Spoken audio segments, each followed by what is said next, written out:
Welcome to the Moviegoers Society podcast, brought to you by Nerdtropolis. I am your host, Sean Tajipour, the mayor of Nerdtropolis, and joining me once again is my co-host, Drew Munhausen, the professional media and movie mastermind who has gone into maybe candy making business, so making some treats for us. What's going on? Taking a nice tour, I see. I have been looking to establish my own chocolate factory to rival that of Willy Wonka himself. So I have to admit, haven't made too much progress yet. I haven't even made a single piece of chocolate, but it's a good goal for myself. I wish you luck looking at blueprints to try to design a factory like that. A lot to learn when building a amazing factory full of wonder and magic for sure. So it's a lot harder to design chocolate or make chocolate that will make you float or fly. It's a lot harder than you would think. Yeah, tons of crazy ingredients that go into that. But in this podcast, we dive into the world of cinema, exploring everything from beloved classics to the latest blockbusters. And we are on episode 23. Yes, 23. And we're going to jump into the ring with the Iron Claw, sample some delicious Wonka candy, and visit Gotham for Merry Little Batman. So we got a jam-packed, nice little triple header right there for you, all y'all. But before we get into all of that, we want to make sure that you can connect with us online. You can find me on every social media platform you can think of at Sean Tosh, even Nerdtropolis at Nerdtropolis on every social media platform you can think of, even Pinterest, guys. Yeah, surprisingly, we're on Pinterest. And also, don't forget to visit nerdtropolis.com for your daily dose of movie news, reviews, interviews, and trailers. And Drew, where can they find you when you're not contributing to Nerdtropolis? You can find me at Drew Munhausen on all the different social media platforms, or weekly over at Fresh Out the Podcast, where we talk about all kinds of stuff in addition to movies, like TV shows and video games and so on and so forth. It's a good time. Also, don't forget to catch up on past episodes of the Moviegoers Society and tune into my podcast, Nerdtropolis Mayor Presents, on Spotify, Apple Podcasts, and on the Nerdtropolis YouTube channel. Drew, I've been busy interviewing. I'll name drop a few things maybe because I have the files and everything and it's all done with. Chris Jericho for one. Oh, yes, WWE. I am super jealous. We do. We're gonna jump into Iron Claw. Obviously, a little wrestling thing right there. Yeah, WWE superstar Chris Jericho. I got to talk to the stars of Thanksgiving, Nell and Milo. That's awesome. Yeah, that's exciting too. Yeah, so I have that one. I also talked to Donnie from Ninja Turtles, my favorite one from the Mutant Mayhem, Micah Happy. So, and then there's a few more coming. Also, we're going to talk about Merry Little Batman a little bit. I talked to the director of the film, and I will be dropping that next day after this podcast. So tune in for that. And there's a lot more coming. I feel like there's some stuff I've been sitting on too, and there's more planned. So a lot of exciting stuff, Drew. Drew, it's about like 1 week out from Christmas. It's wild. Are you ready for 2024? To be honest, let's say that 2024 is almost here. Shockingly, yes, I'm kind of ready. Like as far as Christmas goes, I have all my shopping done. I'm good there. So the stress of that is done. I feel like I'm kind of in the bring it on space of bring on the new year, bring on the holidays. I'm actually in a pretty good spot. How about you? I'm ready. Like I'm so pumped for this. And we're on episode 23, so we'll probably do actually squeeze in one last episode, I believe, to wrap up the year. So we'll end up at 24 episodes, and then we're gonna kick off the new year with a lot of stuff. So that's super exciting. But like on this episode, like I mentioned, we got 3 we're gonna talk about. I think we just get into them right now. I think we just dive into the Iron Claw, which is an A24 film, and it's based on the true story of the Von Erich brothers who make history in this intensely competitive world of wrestling in the early 1980s. So it's about 1980s wrestling with the Von Erichs. And I know, Drew, you saw this in theaters. I saw this as a screener. What did you think about this film that starred Zac Efron? Boy, I have mixed feelings on this one, to be honest. First off, let me set the scene here. I'm a really big professional wrestling fan. Like unashamedly so. I've, as like a lot of kids, I was really into wrestling in like middle school and then kind of grew out of it. I'm like, I'm too cool for this. And then in college, kind of rediscovered it. And I've really been following it for pretty consistently for about the past 20 years. and watching consistently, watching a lot of pay-per-views. I've been to many live events. I've been to I think I've been to 3 WrestleManias in person. So like let me just Which be clear, ones have like, we been to? Let's talk about that. I will just say I've only been to one WrestleMania, and that was 17 in the Astrodome when we were just like 11, 12 years old, which is iconic. Kind of go back a little bit. That's why I actually talked to Chris Jericho briefly about when he kicked off that WrestleMania with us with that one. So what was the other two? I'm sure you went to that one. I actually didn't go to WrestleMania 17. I went to WrestleMania 25, which was also in Houston. And then I went to WrestleMania 30, which was in New Orleans.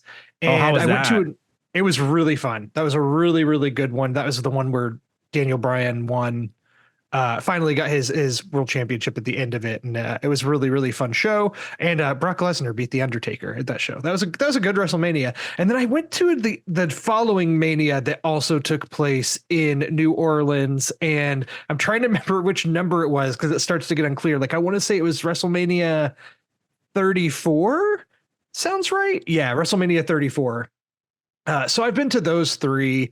And so that being said, I'm not an uninitiated wrestling fan. I know the art and craft well, and I'm a big fan as far as wrestling movies go. Like, of course, there's the silly ones like Ready to Rumble with friend of the show David Arquette, and I'm a really big fan of Darren Aronofsky's The Wrestler with Mickey Rourke. And so when I saw that A24 was doing a wrestling film about the Von Erich family, I was really interested to see where they go with this because I was like, oh, this could be like a really interesting look at the sport, similar to Aronofsky's take on The Wrestler and how it affected this family. And the Von Erichs have a very fascinating family legacy and supposed curse on the family. And if you look at the amount of bad things that happened to this family, it's really insane. It's hard to stomach. This family went through a lot. And so I was just interested to see how that was all portrayed on screen. And it is, pretty much a straight up biopic that goes through a lot of the tragedies and things this family experienced. And that was about it. And there's a little bit of commentary on the sport itself. Like the dad, Fritz von Erich, was a wrestler who a world championship always eluded him. So he like lives vicariously through his boys and really wants them to succeed where he didn't. And so he pushes them really hard. And it's really almost more of that, like daddy issues, than it is about the sport itself. And I didn't feel like there was a bigger overall commentary on the sport of wrestling, which I feel like there maybe would have been more room for them to do so. It's really especially more about with Zac Efron looking the way he did. He brought the physicality. I mean, he put on so much muscle. Like he is a whole different animal in this. And it's like, why did he do that then? Just like didn't showcase anything. They didn't really highlight much wrestling. They kind of glossed over all the wrestling. I kind of wish they were like showing more in-ring stuff as well. And, kind of showing off that build that he put on. That was amazing. And a lot of hard work went into that as well. And I can kind of back it up because I was talking like big picture. I feel like I basically ended up being a little bit disappointed. I feel like it's a sad movie. Like there's a lot of tragic things here. And I walked away from the movie asking, why? Like almost why did I subject myself to it? Like, I guess if you don't know about the Von Erich family, it's a way to learn about them and what they went through. But I just kind of felt like, it almost felt like tragedy for tragedy's sake by the end of it. That being said, what you're talking about, the performances in it are really good. Like Zac Efron, who's always been in good shape, he bulked up majorly for this movie. I mean, he is huge in it. Like it's pretty staggering when you first see him on screen. You're like, whoa, I've never seen Zac Efron looking so big. He's so big. I'm like, what is he going to do after this? Is he going to keep it? Is he going to do something that's just as physical and kind of, it's like he should be doing a big action movie the way he looks after this. And it's like, you just did this for a few months, but like, I've never seen anyone put that much mass on them. That's not really a large guy per se.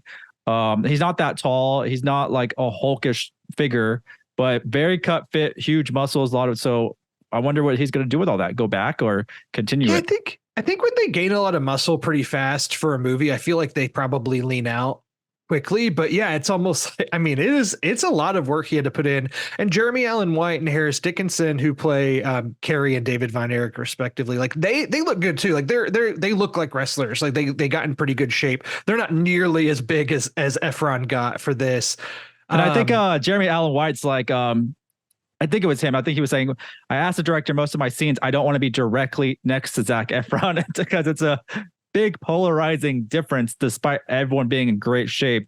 Like I said, Zac Efron went on a whole different thing. It's very impressive. I need to know what he was doing. Yeah, he's truly on another level. A standout was Holt McCallany, who he's like kind of that guy. He's been around for a long time. Like I recognize him from a lot of David Fincher movies. Like he's kind of in the background of things like Fight Club, and he's been around for a while, and he plays the dad in this. And I thought he was very good. As a takeaway for performances, like as far as ones I didn't see coming, I thought he was really great. Lily James is in this. She plays the wife of Zac Efron's character, Kevin Von Erich, and is kind of like a good grounding character, separating the family from wrestling as somebody, kind of outside of the wrestling sphere. She's always great, but could have almost given her more time to shine. I don't know. I'm not complaining about any of the performances here. I thought everybody was really solid. It's just the overall themes and story of the movie, while it's accurately told and well done from a craft perspective, I just couldn't help but ask, why though? Why are we sharing this story? What are we supposed to take away other than, man, it really sucks to be them? Because that was kind of my takeaway, is like, hey, and I was already aware.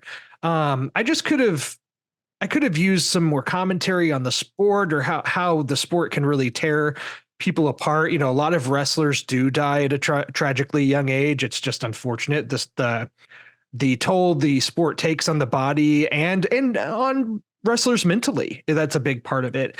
And it's not to say that it ignores that. Like that's very much a part of the movie, but it just, I don't know. At 2 hours and 10 minutes long, it could have added a lot more.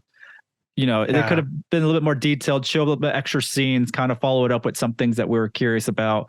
There was a lot they could have done in that 2 hour 13. There was some scenes I'm like, they're kind of useless as well, kind of fluff and just kind of transition through one thing to the other. But it's an A24 film. It's rated R. And so because it does touch a lot of, tragedy and crazy stuff. But I feel like this is an A24 film that should have been better. And they're knocking out a lot of stuff. And I felt like I've made this comment before with Blumhouse. And I said, Blumhouse has got pushing out things constantly now. It feels like, they've proven what they can do, and now everyone's doing movies with them. A24 has a lot of movies just this quarter. I feel like they've shot out, even the last 6 months, so many A24 films. And that could become a bad thing after a while, because you get just mediocre films. We kind of want some knockouts, and they're all enjoyable, but I just want something that's top notch. Well, and they've really kind of, cemented themselves as a prestige film player and an Oscar player. It was Everything Everywhere All at Once was an A24 film, so they've won.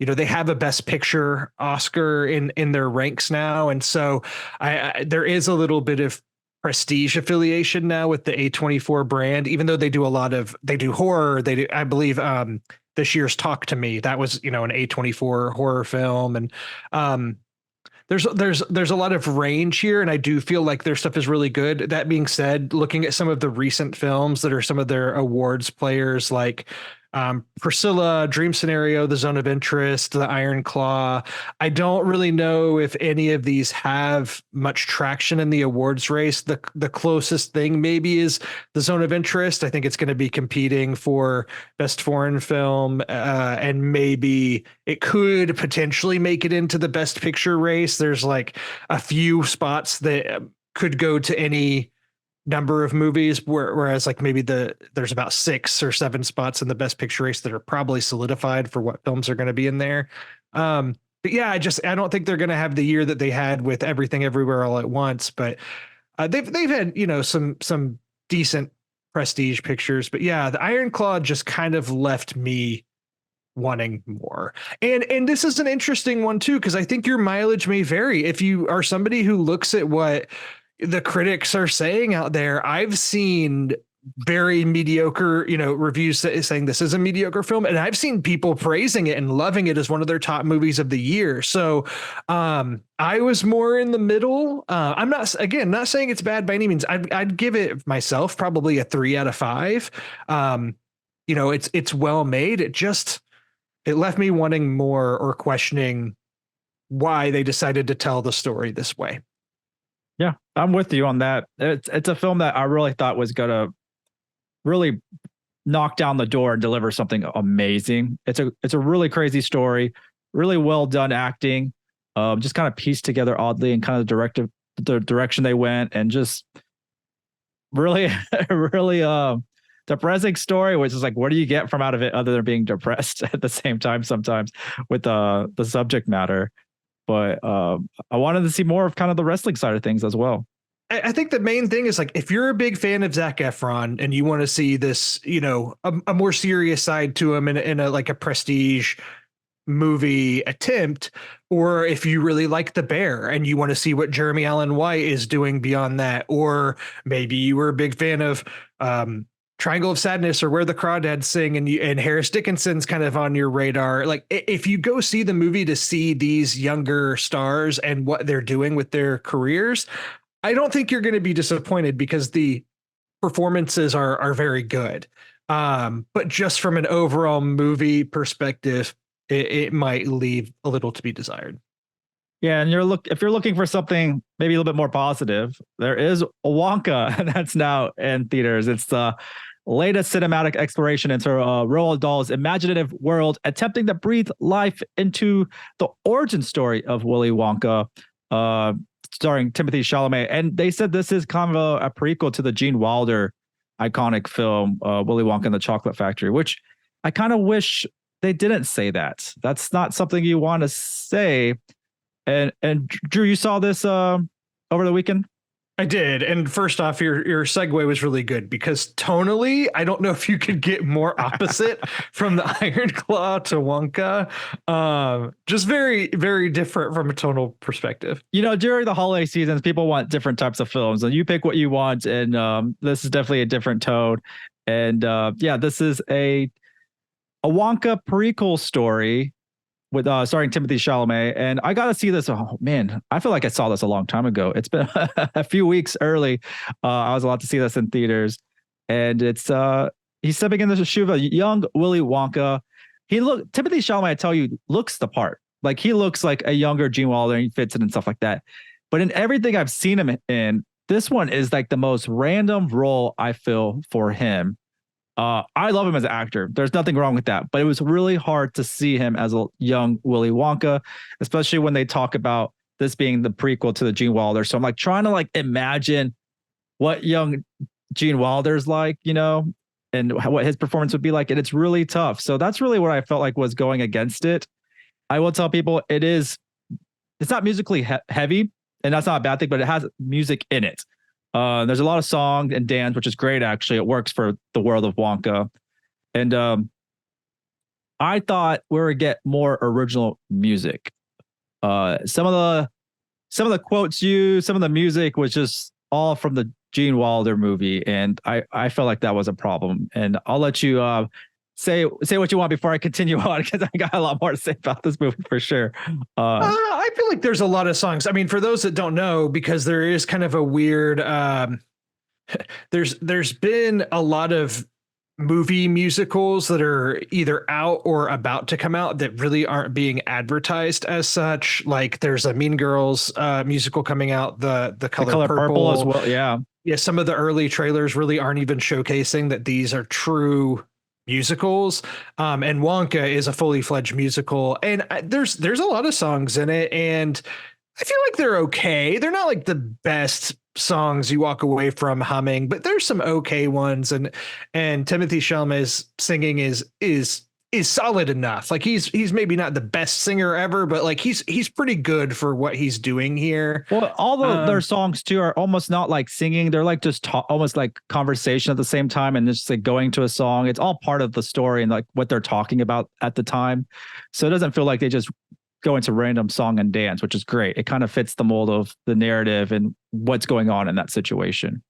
There's a lot of trying to rhyme words with chocolate by changing the word slightly. Like I do believe he says something about like his pocket, but it's pocklet to rhyme with chocolate. They do this a lot throughout some of the songs, which is, I mean, it fits the tone of the movie and the kind of oddness, if that's a word, surrounding Wonka himself. Yeah, you know, Sean, I didn't know for sure going into this that it was a prequel to the Gene Wilder film, and I think that there's still some weird blurriness around that. Like they're saying like it is, but it isn't, or it could be an alternate. I don't know. But you know, the first thing you hear when the Warner Brothers logo pops up is you hear Imagination, the Gene Wilder song. Like you hear the music, and I was like, oh, okay, that's where we're going. That's what's happening. There's some, if you do follow the internet dialogue, there is some talking about how in the Gene Wilder Wonka movie, you know, his version of Willy Wonka is essentially okay with bad things happening to children, like almost like he's an insane person, and this Wonka version of Wonka is not that. He's very happy-go-lucky. He's happy, he's innocent, he's a good guy, and then I feel like something happens. I like to see where Wonka gets crazy, like super crazy, and ends up with a giant empire of chocolate factory, and just doesn't give a crap anymore, to be honest. Yeah, and it's just like for me, I don't know about you, Sean, and how much you really love the 1971 Willy Wonka and the Chocolate Factory. Time. I'll say this real quick. I love that one. I love Gene Wilder. Like that's really where my love for that movie comes from, is really Gene Wilder's performance. And it's just a really cool story. But big fan of Gene Wilder. I would just say that. Yeah, I really like the original. I'm not like a revisit it every year kind of person. And even though I like it, I wouldn't say that it's that I have a whole lot of nostalgia for it. I can say that I pretty much outright don't like the Johnny Depp, Tim Burton, Charlie and the Chocolate Factory. I don't think that's a good movie, and I think it's only gotten worse with age. And so it is nice that if this one's going to tie itself into one, it's tying itself more into the original, the kind of beloved one. But Timothée Chalamet's he's not trying to do a Gene Wilder impression by any means. He's doing his own character, but there are some songs and maybe some small callbacks that you could tie into the Gene Wilder film. But yeah, I think tonally.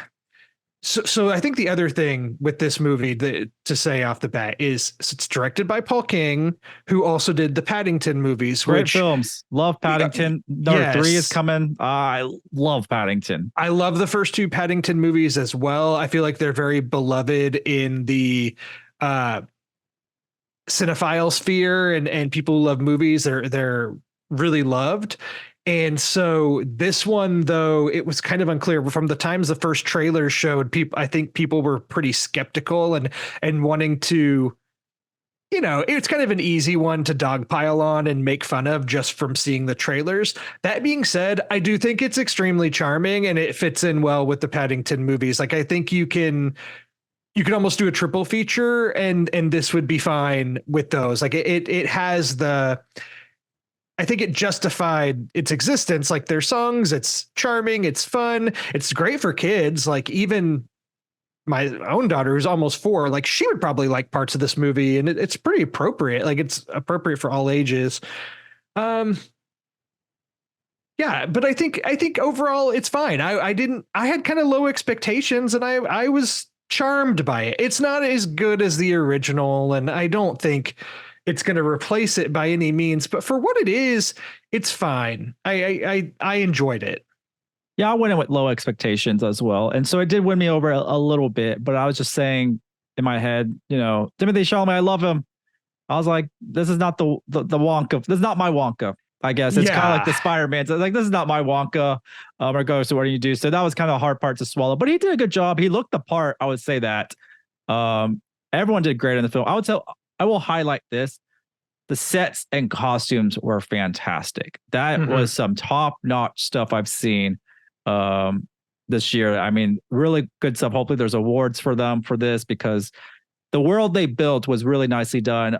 There's a CGI in this film, but it's not that obvious or that cheap. It seems like a lot of sharp stuff, and even like the floating of the balloon, which is in the trailers and stuff like that. It's just a lot of fun stuff and a lot of coolness. So I did like that. And the cast is awesome. I think the standout for me was Keegan Michael Key. I think he's just amazing in this. I think he's fine in it, but all the stuff with his character in the movie is probably my least favorite stuff. Really, about that the was movie. my favorite part. I like this progression. That's really what got me hooked.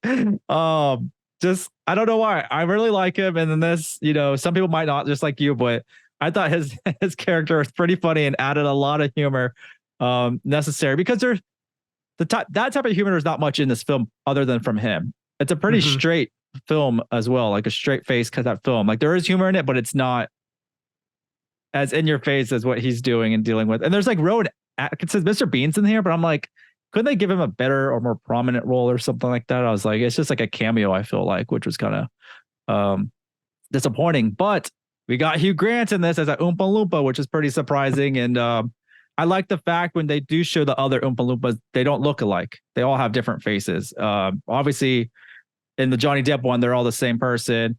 In the original one, I mean, they're not technically the same person, but they look very like it's hard to distinct them from one another. But in this movie, all the Oompa Loompas are totally different looking. But Hugh Grant, who has complained a lot about this movie, to be honest, if you go listen to some of his things, he complains about he's everything. just kind of in that point in his career where, like, Hugh Grant, who used to be like a heartthrob love interest, British romances and of the such. And I like all the old rom-coms and things he used to do in like the 90s and 2000s. My wife will tell you, she's a huge fan of Notting Hill and was always a big Hugh Grant fan. And now he's getting a little bit older and he has no problem being like the bad guy or being silly. Like he's very over the top, silly bad guy in Paddington 2. He plays villainous character in Dungeons and Dragons that came out earlier this year. And like, I kind of like the stage of Hugh Grant just being silly and doing whatever. That being said, when I first saw him in the trailers, the Oompa Loompa, I was like, oh no, is this going to be a disaster? And no, I thought he was actually pretty funny in this. I liked the Oompa Loompa stuff for the most part. And to circle back on Timothée Chalamet, because I know you said like you don't think he was the right casting or whatever for this. Is that right? That's kind of what your take was? It's just really hard. Like I don't know. To be honest, if they did like a little bit older version, the star of the bear who's in the Iron Claw, whose name is Jeremy Allen. Oh, he has a Gene Wilder look for sure. Like really, and if you did like a little, just like almost like not starting the factory, because that's what this movie's about, is he doesn't have anything yet. He's in this movie, Wonka's nothing. And even at the end, to be honest, this is not a spoiler, like it's just really, really early on. And so it'd be nice to see maybe a more aged up version, and especially if they were getting connected to the Gene Wilder one. But it's just thing. I see him in Dune. I see Timothy in a lot of stuff like he was in Asteroid City, right? He wasn't in Asteroid City. He was in The French Dispatch. That's what. Yeah, thank you. That was the one I was thinking of. And so he's really great. I love him. Like he's great. It's just I guess I wasn't ready for a Wonka movie at the end of the day, to be honest. Maybe I really like him too. And basically, the easy comparison or who gets lumped in a lot is you get Timothée Chalamet and you get Tom Holland, because they're both like the young boy heartthrob actors that we have. They're like true movie stars of this and age where we don't have where we don't have as many big young stars. Like they are without a doubt some of the biggest young stars we have. And Tom Holland is Spider-Man and has done a lot of blockbusters, Spider-Man and Uncharted and all these different things. And Timothée Chalamet's done a lot more of like dramas and prestige pictures, things like Call Me by Your Name, Lady Bird, Beautiful Boy, and he has an important role in Little Women, and working with a lot of interesting filmmakers, Adam McKay and Don't Look Up, and we mentioned French Dispatch. The only real blockbuster he has to his name is Dune, which came out in that first year after COVID and was straight to streaming and everything at the same time. Which is crazy. It was supposed to come out in November, and then he was supposed to have Wonka. That would have been two huge movies for him, which got pushed back to March. Yeah. Yeah. So that's Dune, though, is really well received. I loved the first Dune, and I'm really looking forward to Dune Part 2. That obviously makes sense. Like, I love the casting of him as Paul Atreides, and there's no questioning that. Wonka, I feel like he's good in it. The physical performance is good. The singing is okay.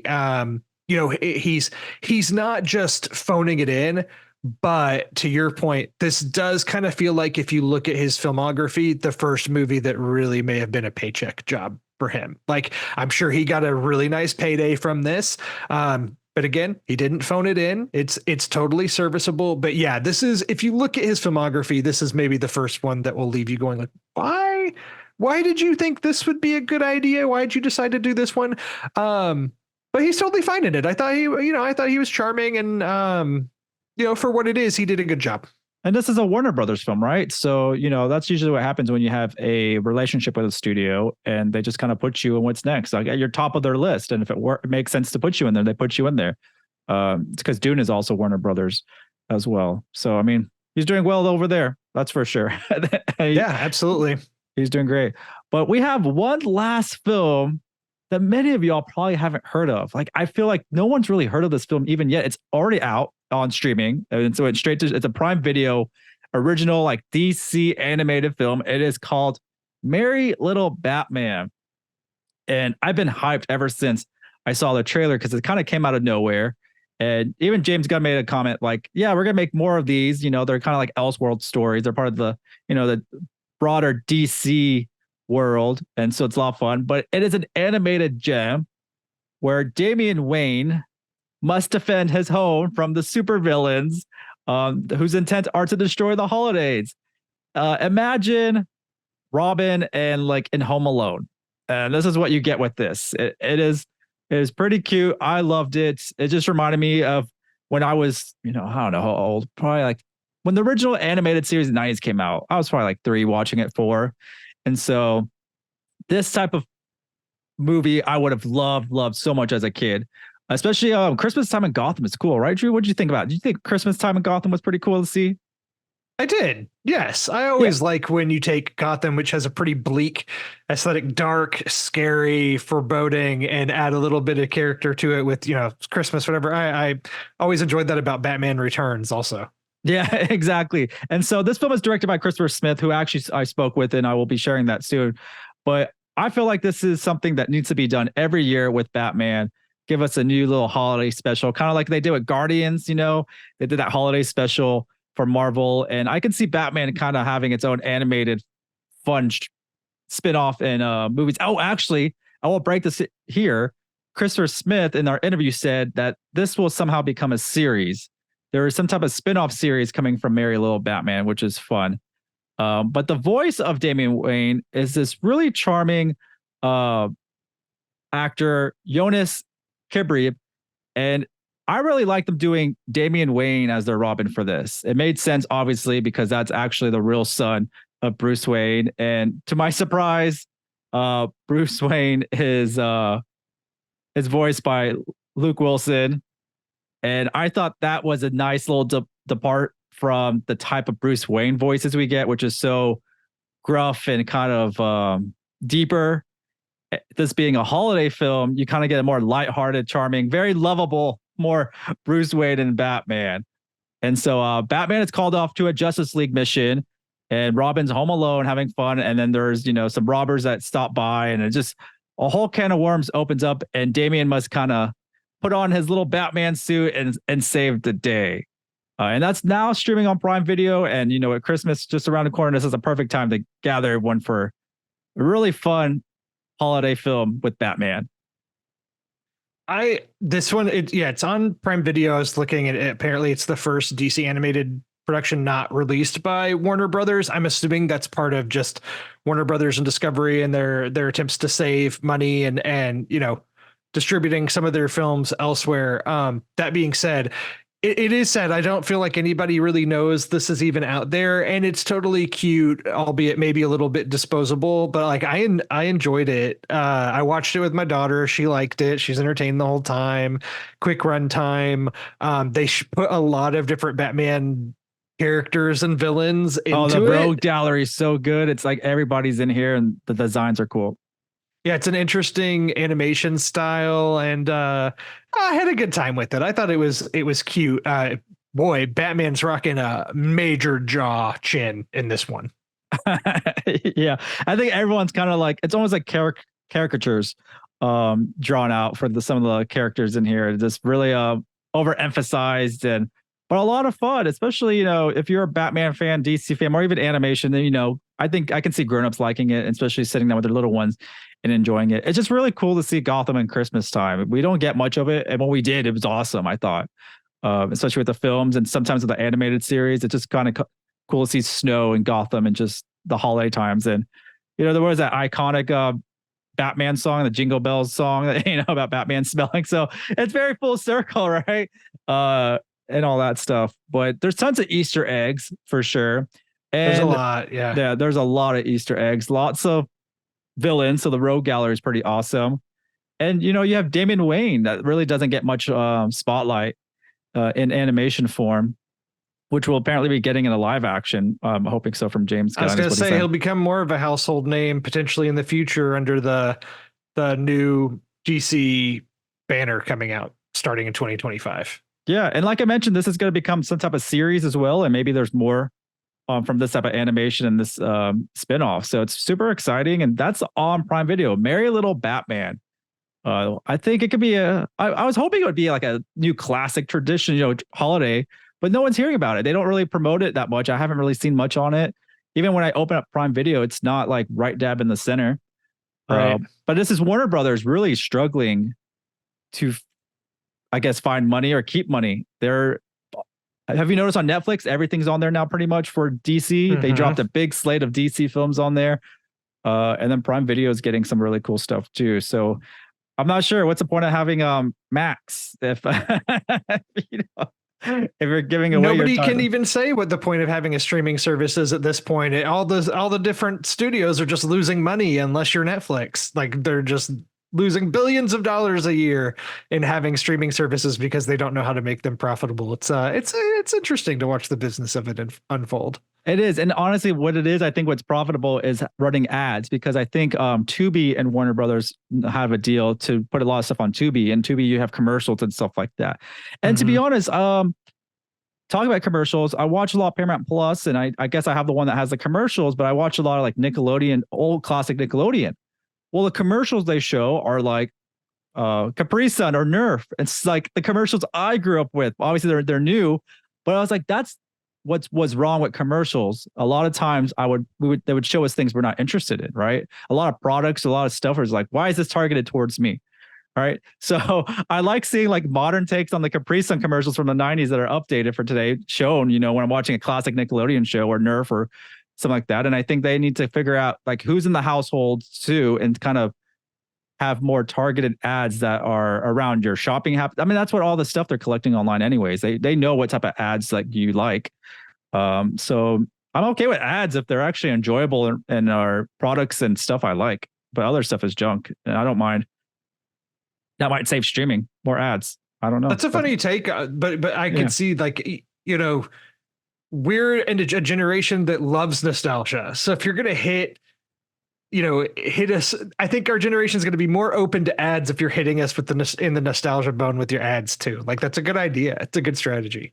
Yeah, or just know at least what the person's interest is. Sometimes you can skip ads depending on the on YouTube you can, YouTube TV you can as well, and they'll just put like a Zen thing because you're like, oh, I'm not interested in this ad, and it learns as you go. So if you have more tailored ads that are to the interests and likings, like no one's going to be mad about that. If I'm watching like something on Netflix or Max or whatever that's like DC related, show me a DC related thing or something like that. That's the way to go. But yeah, Merry Little Batman streaming on Prime Video. You got Wonka in theaters. The Iron Claw, is that still limited release? Is that full on? Yeah, I believe it's in wide release now. I think you can No, I take it back. I think it comes out wide release this weekend for Christmas. Yeah, it releases on December 22nd. So yeah, we got this one out a little early, which is great. If you're looking for kind of a jaw-dropping story, there's Iron Claw. If you want something a little lighter, Wonka. If you want something even lighter that you can watch at home, you got Very Little Batman. Like I said, we have probably one more episode left, and we're probably gonna be talking about Aquaman and maybe something else. But you excited for Aquaman? I am. I love the first Aquaman. I'm like, again, unashamedly love it. I know there's a lot of Aquaman haters out there. I love Aquaman. To me, it's the best of the DCEU movies. Like I like it that much. And I can see why for sure. Jason Momoa has really made Aquaman really fun. I don't know how it would have gone with another way. But like I said, with the DC stuff, I wish we just got more Batman, but we didn't. Until I think Aquaman just came at a good time where it was such a sharp contrast to like the Justice League and Batman versus Superman and those that were not received as well. Aquaman was a little bit more bright and fun and silly, and I enjoyed that about it. That it wasn't afraid to lean into its comic book roots and just be silly. I liked it. Yeah. So I am excited for the new one. I can't say I have super high expectations. Just again, these DC movies have been essentially bombing because we know that these are just being sent out to die, so to speak. I mean, it's maybe not the best way to say it, but it's a difficult time for all comic book movies, coming off the Marvel struggling everything too. So, we'll see, but it might be what people want during the holidays. Who knows? Who knows? Yeah, I know the studio execs are not hoping for much, but we'll see. And Rebel Moon, are we planning? We maybe talk about Rebel Moon. We will probably talk about it. I'm seeing some true evisceration of that movie happening via the critic circles, and I still want to watch it for the visual spectacle, but it's looking a little bleak for that one. I'm looking forward to watching Maestro. I don't know when I'm going to have time to watch all of these, Sean. Like there's so much coming out around the holidays, which it's a perfect time because hopefully people aren't working the whole time and are able to take breaks and watch movies and have a good time. But there's a lot to see in the next couple of weeks, and I don't know how I'm going to fit it all in. It's so much that we can't do it all this year, and we got to carry some over until next year for sure. And if you haven't yet, check out our previous episodes of the Moviegoers Society. Check out my podcast, Nerdtropolis Mayor Presents, where I interview directors and actors, all on the Nerdtropolis Podcast Network. And Drew, once again, where can they find you? You can find me at Drew Munhausen on all the different social media platforms and weekly over at Fresh Out the Podcast. Thanks again for joining us for another episode of the Moviegoers Society. Once again, I'm Sean Tajipour, the mayor of Nerdtropolis, and we will see you at the movies.